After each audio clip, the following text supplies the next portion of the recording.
आज भले ही दुनिया त्वरा से विकास की ओर बढ़ रही हो, लेकिन हर व्यक्ति किसी न किसी कारण से संतप्त है। जीवन में मार्गदर्शन हेतु बिलासपुर के डॉक्टर ओम प्रकाश माखीजा अखबार में प्रकाशित ऊर्जा नामक शीर्षक से विभिन्न लेखों की कटिंग सबके लिए फेसबुक पे डालते हैं। उनमें से आज हम विश्वास की शक्ति इस विषय पर सुनते हैं। विश्वास की शक्ति। जीवन में उतार चढ़ाव लगे रहते हैं। सुख और दुख कपड़ों की तरह है। सदैव एक ही कपड़े पहनकर नहीं रहा जा सकता। आज सुख है तो सदैव सुख बना रहेगा, यह संभव नहीं है। दुख आज के सुख के पीछे कतारबद्ध होकर पहले से ही खड़ा है। दुख है तो सदैव दुख रहेगा, ऐसा भी नहीं है। जीवन में कोई भी दुख इतना बड़ा नहीं कि पराजित न किया जा सके। मनुष्य अपार शक्तियों का स्वामी है। उसकी सामर्थ्य के आगे कोई भी दुख, कोई भी विपत्ति खड़ी नहीं रह सकती।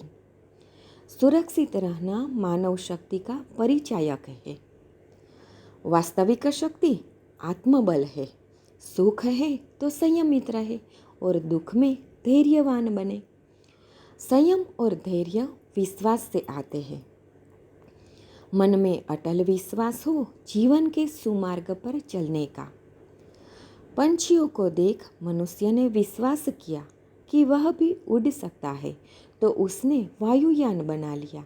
मछलियों को देख उसे विश्वास हुआ कि वह भी जल के अंदर रह सकता है, तो उसने पनडुब्बी बना ली। संसार में बहुत कुछ ऐसा हुआ है जो मनुष्य के विश्वास का व्यवहार में परिवर्तित हो जाना था। यह निरी बौद्धिकता नहीं है। मन का विश्वास ही बुद्धि और ज्ञान को आधार प्रदान करता है। वास्तव में मन में बैठा परमात्मा विश्वास की शक्ति का जनक है। मनुष्य के चेतन अवचेतन को वही प्रभावित करता है। परमात्मा के संकेतक प्रत्येक मनुष्य को निरंतर प्राप्त होते रहते हैं।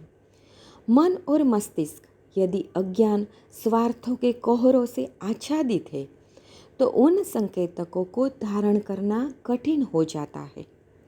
मनुष्य अपने अंतस की भाषा समझने और सुनने का अभ्यस्त हो तो कभी दिशाभ्रम नहीं होगा। यह विश्वास की उसकी शक्ति है। इस शक्ति के साथ वह दुर्गम से दुर्गम पथ भी पार कर जाता है। दुख होते हैं फिर भी वह दुखों से निर्लिप्त रहता है। सुख उसके संयम को भंग नहीं करते। परमात्मा प्रदत्त शक्ति क्षुद्रता में सिमट जाने के लिए नहीं, व्यापकता का अंग बनने में है।